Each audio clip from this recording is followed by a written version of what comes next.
benar-benar salah satu apa namanya, salah satu buku yang ilustrasinya tuh benar-benar bikin aku crying, apalagi yang ini. Yang ini tuh benar-benar oh my god ya.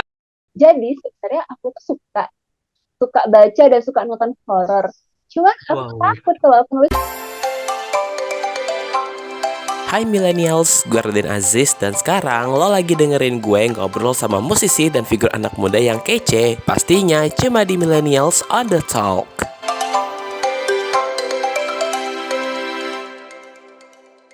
Millennials Radio, the first virtual radio in Indonesia, radio anak muda zaman now. Hai Millennials, gimana nih kabarnya? Gimana puasanya? Semoga aman-aman aja, lancar-lancar aja ya sampai dengan nanti hari kemenangan gitu ya. Sedang rasanya aku hari ini Raden Aziz bisa nemenin kamu ya, bisa nemenin kamu hari ini di Millennials on the Talk. Yang seperti biasa kita akan membawa musisi ataupun siapapun itu ya yang punya influence ya beranak muda, kita akan hadirkan semua di sini. Dan kalau kemarin kita udah ngobrol sama musisi ya, kemarin kita udah ngobrol sama musisi dari Jogja, terus kemarin kita juga udah Lisvia juga udah ngobrol sama salah satu mahasiswa berprestasi juga. Hari ini aku membawa satu orang, yang dimana satu orang ini tuh adalah satu orang yang benar-benar keren banget nih millennials. Kenapa gue bilang keren banget? Karena dia baru aja mengeluarkan, ini dia nih millennials ya, ini adalah bukunya dia yang judulnya adalah Lembah Kucing dan Permen Kebahagiaan. Ini adalah buku terbaru yang aku sih kalau ngelihat bener-bener ini bener-bener keren banget. Kita akan bahas semuanya hari ini bersama dengan penulis bukunya yang aku bawa langsung hari ini buat millennials. So, nggak usah pakai lama lagi millennials, ini dia Kak Farsha Bila. Hai Kak Farsha. Thank you for having me. Hai, thank you ya sebelumnya ya sudah mau ngobrol sama kita hari ini gitu. Jadi kita hari ini akan ngobrol tentang ini ya, buku-buku ini dan juga kita akan ngobrolin banyak hal tentang Kak Farsha Bila nih ya. Tapi sebelumnya nih aku pengen kasih tahu dulu ya sama millennials kalau misalnya kamu lagi dengerin Millennials on the Talk bareng sama gue Raden Aziz di Millennials Radio Podcast yang bisa kamu dengerin di beragam platform podcast ternama seperti Spotify, Reson, Noise Roof, dan juga RCTI Plus, dan juga bisa kamu dengerin juga di playlist 24 jam Millennials Radio yang bisa kamu dengerin juga dengan klik link di bio Instagram kita di @millennialsradio. Dan juga kamu juga bisa nih untuk bisa nontonin interview kita nih nanti ya di channel YouTube-nya Millennials Radio. Dan juga bisa kamu tonton juga di fitur Radio Plus di aplikasi RCTI Plus. Jadi jangan lupa di like, comment, share, dan juga di follow podcastnya dan juga di subscribe channelnya. Kita langsung aja Kak ngomongin hari ini tentang ini dia ya. Kita ngomongin tentang Kak Farshabila ini sendiri nih. Tapi boleh tahu nggak sih Kak? Ini kan Kakak kan udah bisa dibilang udah 6 karya ya yang udah dibikin gitu sama Kak Farshabila sendiri. Nah, kalau Ya, boleh tahu nih, sebenarnya apa sih yang mendorong Kakak gitu untuk terjun ke dunia sastra ini gitu loh? Apakah mungkin sebelumnya eh, apa udah ada bakat nulis kah atau gimana? oke. Jadi dari kecil itu aku memang suka baca dan nulis. Jadi aku mulai discover serunya sastra itu pas kelas 2 SMP saat tugas pelajaran bahasa Indonesia. Di situ tugas dari guruku adalah bikin bikin analisis cerpen sastra gitu. Nah, di situ aku mulai banyak baca cerpen sastra dan aku menikmatinya. Dan sama dengan hal menulis malah sebenarnya mulai di umur yang lebih kecil lagi. Jadi pas SD aku udah mulai suka nulis dan ya nulis-nulis aja sih di buku catatan kayak gitu. Wih, jadi sering-sering nulis dulu di apa di kalau dulu tuh istilahnya tuh ada kayak buku-buku catatan gitu ya. Kayaknya kalau inget tuh, aduh, ini pasti banyak nih dari millennials juga yang sering dulu kalau dulu tuh ya sering nulis di apa buku catatan. Biasanya nulisnya soal apa tuh Kak biasanya? Biasanya aku nulis ini sih soal fiksi, soal berbagai karangan-karangan yang aneh-aneh. Jadi misalnya kadang aku punya ide ada pohon, di pohon itu tumbuh duit, terus aku bikin cerita soal itu pas masih kecil kayak Jadi gitu. apa yang terlintas di kepala tuh udah langsung ini aja ya, langsung tulis aja gitu ya di buku catatan itu ya.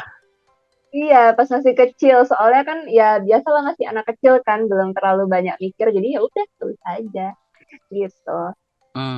Oke oke. Nah, tapi kalau kita ngomongin lagi nih tentang karya terbaru Kakak yang ini nih, Lembah Kucing dan Permen Kebahagiaan. Nah, sebenarnya ada nggak sih Kak tantangannya nih dalam menulis karya terbaru ini nih Kak? Pasti sih, pasti ada tantangannya. Terutama dari segi menuliskan ceritanya ya, satu-satu. Jadi ini kan buku solo pertamaku ya. Kalau buku-buku sebelumnya kan ditulis bersama teman-teman. Jadi masing-masing orang menulis porsinya sendiri. Nah kalau ini aku harus bertanggung jawab terhadap seluruh isi buku, terhadap ceritanya, terhadap pemilihan katanya dan lain-lain. Terus juga selain menulis ceritanya, kita kan juga harus ini ya, bertanggung jawab terhadap covernya, misalnya sinopsisnya gitu, harus berdiskusi dengan tim editor. Makanya tantangannya lumayan macam-macam gitu untuk membuat satu buku ini. Hmm, ini bener banget nih millennials karena ini kalau dilihat dari cover depannya aja, wah ini bener-bener keren banget ini ya millennials, ini keren banget. Aku tuh tadi tuh baca juga ya buku Lembah Kucing ini dan ini tuh dari covernya aja udah bener-bener keren banget sih. Bahkan kalau kamu lihat nih millennials di setiap apa namanya selesai, ini kan ada beberapa cerita ya millennials ya. Kalau dilihat di daftar isinya sendiri, ini ada sekitar 7 cerita ya dari gadis dengan wajah berwarna sampai dengan Walian di yang part terakhir dan di setiap akhir ceritanya itu pasti selalu kita disajikan dengan yang namanya ini dia nih millennials. Ini dia adalah ya. Ini kayak ada ilustrasinya gitu millennials ya. Ada ilustrasinya yang ini bener-bener aduh aku crying sih Kak ngelihatnya gitu loh. Ini jujur ya Kak ya. Ini Makasih bener banget. Aku jujur jujur loh Kak, ini benar-benar salah satu apa namanya salah satu buku yang ilustrasinya tuh benar-benar bikin aku crying. Apalagi yang ini, tuh benar-benar oh my god ya. Ini benar-benar asli. Ini kalau boleh tahu Kak, ini siapa yang ngedit ilustrasi sebagus ini dan gimana ceritanya akhirnya sampai Kakak bisa berpartner dengan dia nih untuk membuat ilustrasi yang keren ini Kak?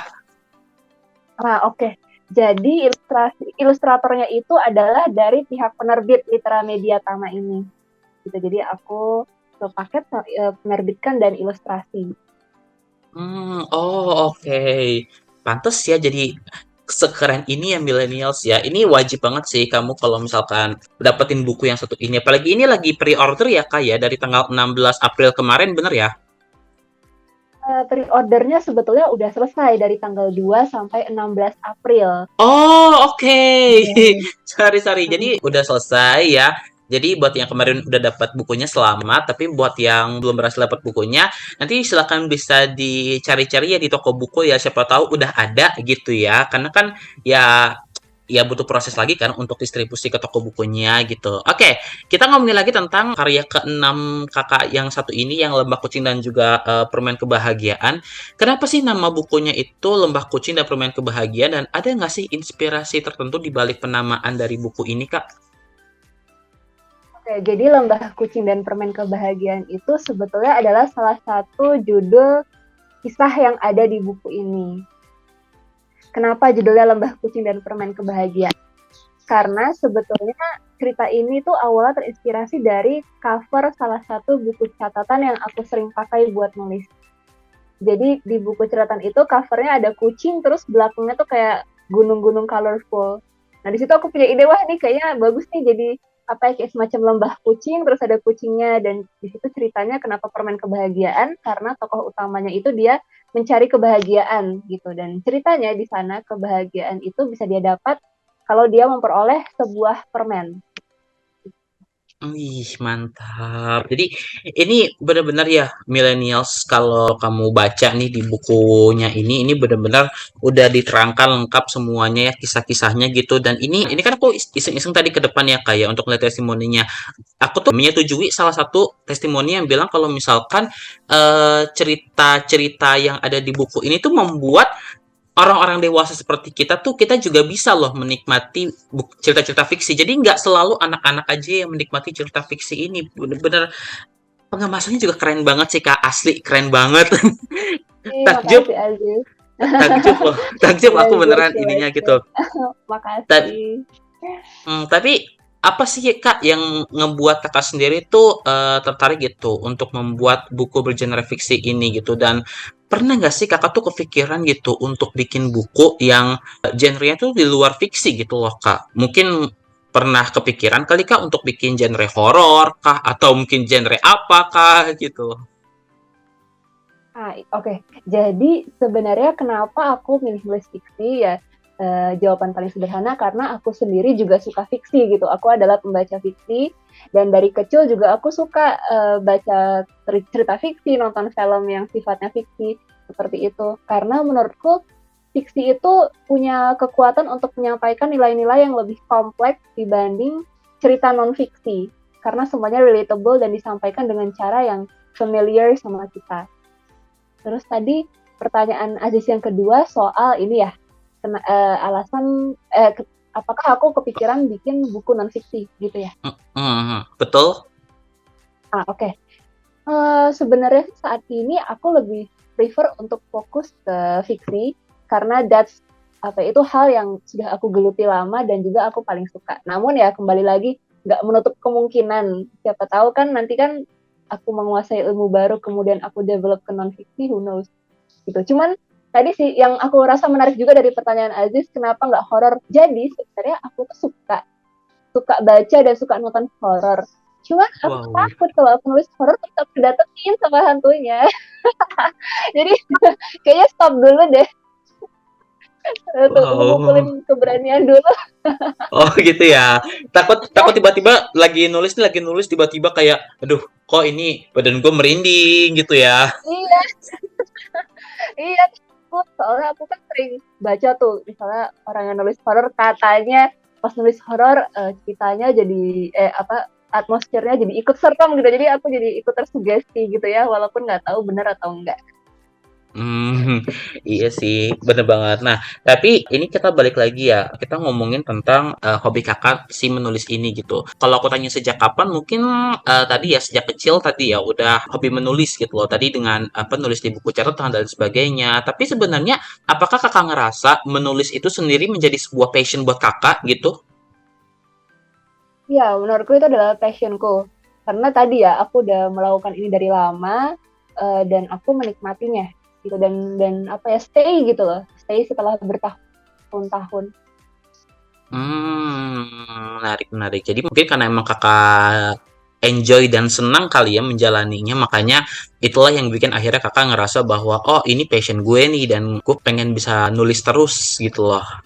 Oke, nah tapi ada nggak sih Kak sosok penulis buku nih yang jadi inspirasi Kakak dalam berkarya gitu? Mungkin pernah baca bukunya siapa gitu loh. Kalau ada, kasih tau dong Kak, siapa sih penulis buku yang menjadi inspirasi Kakak itu dan kenapa Kakak ngidolain dia dan pernah ketemu sama dia nggak? Nah, oke. Jadi penulis yang aku idolakan itu salah satunya adalah Stephen King. Kenapa Stephen King? Jadi pertama kali aku bersinggungan dengan karyanya itu saat baca Rose Madder. Nah, di Rose Madder itu aku terpesona dengan cara Stephen King, dia bisa membuat kita merasakan sesuatu, jadi misalnya rasa sakit, rasa senang, lain-lain tuh cuman dengan mendeskripsikan rasanya gitu. Dia nggak ngasih tahu tokohnya tuh diapain, tapi dengan cara dia mengatakan hal itu tuh kita bisa tahu diapain gitu. Stephen King yang pertama. Terus kedua juga aku suka dengan Bu Reda Gaudiamo. Jadi pertama kali aku baca karya beliau itu yang judulnya Nawila dan Hari-Hari Ramai. Nah, aku suka banget dengan karyanya karena Bu Reda mampu menuliskan sesuatu dengan lugas tapi polos gitu. Soalnya ceritanya itu kan sudut pandang anak kecil dan itu aku suka banget. Seperti bicara dengan diri sendiri yang masih kecil gitu. Nah, terus selain kemampuan Bu Reda untuk menulis ini, beliau juga pandai bernyanyi dan main musik. Itu juga yang menurut saya ini ya juga wow tentang beliau. Jadi beliau tuh multi talenta dan kebetulan saya dapat kesempatan juga bertemu dan melihat beliau nyanyi dan main musik langsung. Menarik. Jadi cukup banyak ya penulis-penulis gitu yang menjadi influence buat Kakak gitu ya. Jadi nggak salah sih kalau misalkan mungkin dikatakan bahwa Kakak bisa jadi seperti ini karena banyak baca buku juga dan kemudian juga tadi ngeliat gitu gimana sih orang kalau nulis gitu. Mungkin kalau menurut aku sih kayak kita tuh bisa karena biasa gitu, biasa membaca punya orang lain, terus akhirnya kita kayak apa sih namanya kita menuangkan apa yang kita pelajari itu menjadi sebuah karya dan akhirnya jadilah ini gitu loh millennials. Ini juga salah satu dari hasil belajar terus menerus gitu loh. Jadi jangan berhenti belajar ya millennials. Itu salah satu pesan yang kita bisa tangkap lah dari Kak Farshabila ini gitu. Oke. Nah, tapi dari keenam buku yang sudah dirilis ini nih Kak, ya, termasuk juga dengan yang ini nih ya, Lembah Kucing dan Permen Kebahagiaan. Mana sih dari keenam buku itu yang paling berkesan buat kakak gitu? Yang paling berkesan sih of course yang terakhir ini ya, yang Lembah Kucing dan Permen Kebahagiaan, karena ini my first solo book gitu, jadi it's my first solo baby. Aku terlibat di semua proses produksinya, mulai dari bikin ide, nulis, sampai milih cover, proses marketingnya di social media dan lain-lain.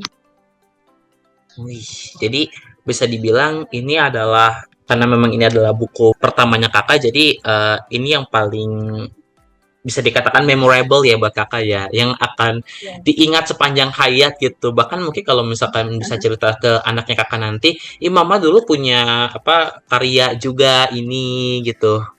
Wih, keren, keren, keren. Oke, kita mau lanjut dulu bacain beberapa pertanyaan yang udah dikirimin sama millennials. Ini di Instagram di @millennialsradio dan juga di WhatsApp kita. Ini udah ada beberapa nih yang udah masuk, Kak. Aku izin bacain ya, Kak ya, pertanyaan dari millennials. Yang pertama dari @albert_innit. Kok ini sering banget interaksi nih, Kak. Tutor jago nulis novel di Wattpad dong, Kak. Gimana tuh? Dia minta kayak gimana sih Kak cara biar jago nulis novel gitu di Wattpad. Semoga nggak salah baca aku Wattpad ya. Wattpad, iya. Tutorial jago nulis novel di Wattpad ya. Sejujurnya sih aku belum pernah menggunakan Wattpad untuk bikin tulisan. Cuman aku pernah sih memang baca-baca beberapa tulisan di Wattpad. Kayaknya kalau tutorial nulis novel di Wattpad dan media lain rasanya sama aja sih. Misalnya mungkin pertama kita develop dulu premis. Jadi misalnya premis itu kan kasarnya kerangka cerita ya. Jadi premis yang bagus itu yang aku pelajari adalah yang misalnya ada premis awal itu tokohnya siapa, terus dia ada masalah apa, kemudian apa yang dia lakukan untuk menyelesaikan masalahnya itu gitu.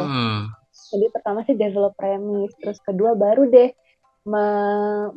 mengembangkan tiap tokoh ini. Jadi misalnya si A dia itu orangnya mungkin misalnya dia baik tapi pemarah, terus si B dia misalnya dia mellow tapi berani misalnya kayak gitu. Jadi bikin tokoh itu relatable sama pembaca dan menarik. Dan satu lagi nih yang aku pernah pelajari, jadi kalau bikin tokoh itu nggak ada tokoh yang 100% baik dan 100% jahat. Jadi bikinlah tiap tokoh tuh relatable dan bisa dicintai sama pembacanya. Jadi memang itu yang jadi tantangannya ya millennials ya. Jadi kalau misalkan mau menerbitkan sebuah karya, even itu cuma di Wattpad, ya nggak bisa sembarang kayak lu nulis-nulis aja gitu. Tapi ada faktor-faktor pentingnya juga ternyata yang harus diperhatiin juga ya Kak Farsha ya. Nah, oke. Oke, kita lanjutin ke pertanyaan yang berikutnya, Kak. Ini ada yang nitip pertanyaan nih, Kak. Salah satu ex-announcer kita nitip pertanyaan gini. Ada 2 pertanyaan ini dari Dimas AP di Bandung. Yang pertama, ada nggak sih, Kak, ritual unik yang Kakak lakukan sebelum menulis? Dan yang kedua, punya cara khusus nggak sih untuk ngatasin writer block? Oke, jadi pertanyaan dari Dimas ya. Yep. Pertama, ritual unik yang aku lakukan sebelum menulis. Sebenarnya aku nggak tahu sih ini unik atau enggak. Cuman aku suka kalau sebelum dan saat nulis itu sambil pakai background. Backgroundnya tuh biasanya brown noise. Brown noise. Jadi kalau kamu search di YouTube ada kan ya brown noise yang suara kresek-kresek itu.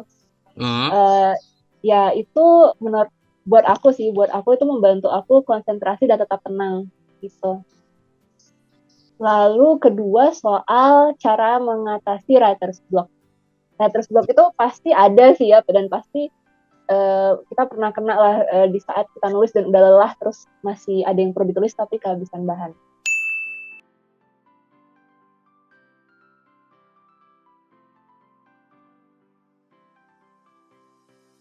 Cara aku mengatasi itu adalah pertama tinggalin dulu tulisannya, istirahat dulu, mungkin jalan atau kita makan.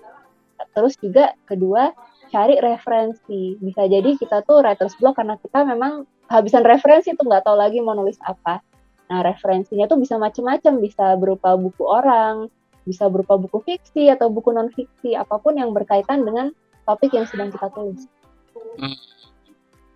Wih, ini jawaban dari nomor kedua itu mungkin untuk yang masih pemula gitu ya, untuk penulis-penulis pemula gitu yang baru memulai gitu. Kadang kan suka aja gitu ada yang kayak, duh kayak bingung nih mau nulis tentang apa kayak gitu. Padahal sebenarnya kalau kita mau cari-cari sebenarnya ide untuk bikin tulisan itu banyak ya kayak sebenarnya ya.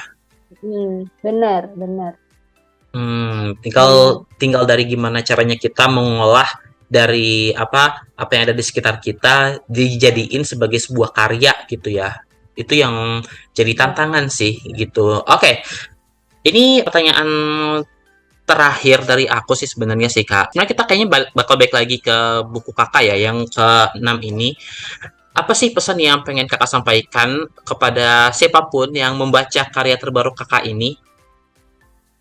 Oke, pesan yang pengen aku sampaikan buat teman-teman yang baca karyaku, pertama adalah you are not alone. You are not alone.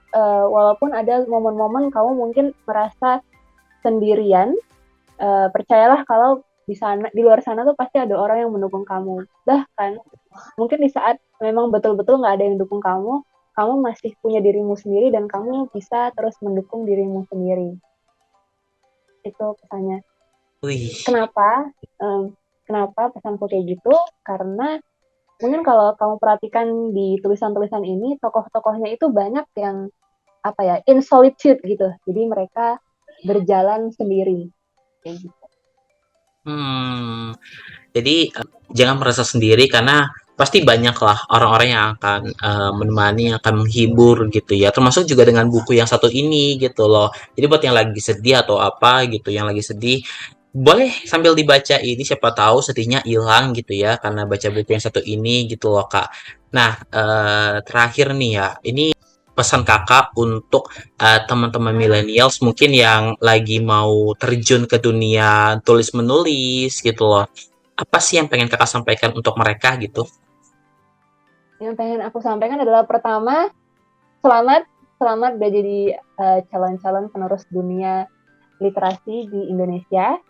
Dan kedua adalah perbanyaklah menulis, latihan, terus juga banyak baca karya, semua macam karya, mulai dari yang bagus, yang mungkin menang award, atau mungkin karya yang menurut kita, kita nggak paham, atau mungkin menurut kita tidak bagus, nggak apa-apa, tak baca, karena itu semua adalah media pembelajaran buat kita. Dan ketiga adalah find your voice, karena yang menjadi nyawa seorang penulis adalah cara dia berpikir dan cara dia mengutarakan sesuatu lewat tulisannya. Ya. Jadi selamat ya millennialsnya, tinggal tadi bagaimana mengolah semua tips-tips yang udah dikasih sama Kak Farshabila tadi gitu ya. Karena apa ya? Ini bayangin loh, millennials ini udah 6 buku dan ini buku ke-6-nya juga benar-benar keren banget. Boleh dong Kak mungkin bisa dipromosi ini ya. Ini mumpung Kakak lagi di sini. Boleh dong dipromosiin supaya banyak banget yang beli nih bukunya nih. Oke, ini kebetulan aku juga pegang nih my own copy. My own copy of the book.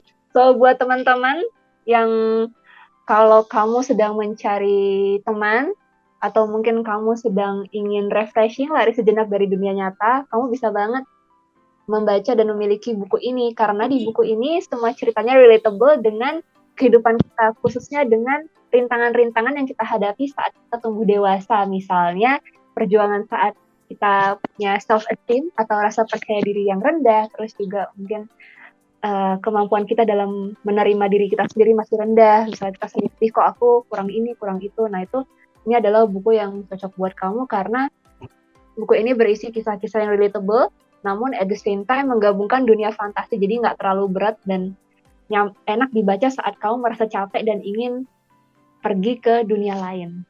Terus selain itu, seperti yang Aziz pernah bilang, di sini kan ada ilustrasi-ilustrasinya ya. Nah ini tuh ada nih hal yang bisa kamu akses, bisa kamu scan barcode-nya, itu akan menuju ke sebuah surprise. Jadi kamu bisa, yang udah punya bukunya, kamu bisa coba scan dan cek. Ya, ini QR-nya aku tutupin ya, biar millennials-nya ini sendiri ya, biar millennials beli sendiri dan scan sendiri ya, gitu. Jadi nanti bisa didapetin di toko buku ya, nanti bisa diceki-ceki aja, siapa tahu udah ada gitu ya. Dan boleh juga kalau misalkan nanti mau dibikin reviewnya gitu ya, mau dibikin review bukunya, bisa di tag Farsyabilanya gitu lah ya, biar makin banyak gitu loh yang cuma 150-an halaman.